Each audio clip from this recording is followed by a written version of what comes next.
Shut up and sit down.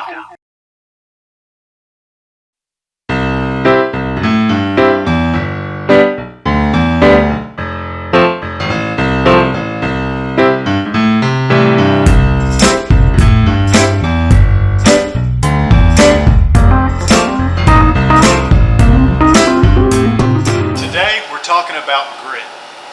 Grit's the will to fight to the finish. Paul's a great example of grit in the Bible.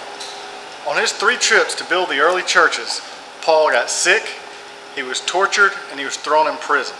And he still completed the task.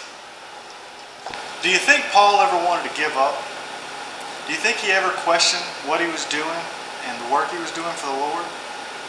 He had to fight through his circumstances and find the joy in God's plan and what he was doing. God never said that our circumstances were going to be easy. But it's our faith in God that gets us through the tough times and the tough circumstances that life brings us. There are 3 principles that I think will develop and maintain grit in your Christian walk with God. Fight the lies, fight to keep Christ first in your life, and fight to find the joy in your circumstances. Fighting the lies means stop lying to yourself and stop accepting the lies that other people will tell you.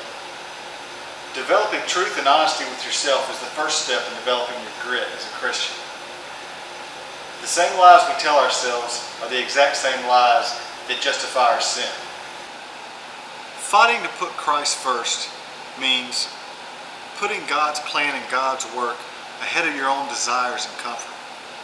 Remember, you can be comfortable or you can be courageous, but you can't be both.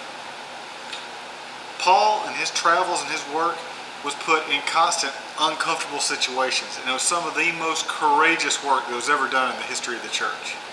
We have to fight for joy. We have to change our perspective on the way we look at our circumstances. When we change our perspective, we can find joy in any circumstance. The difference between regret and joy is grit.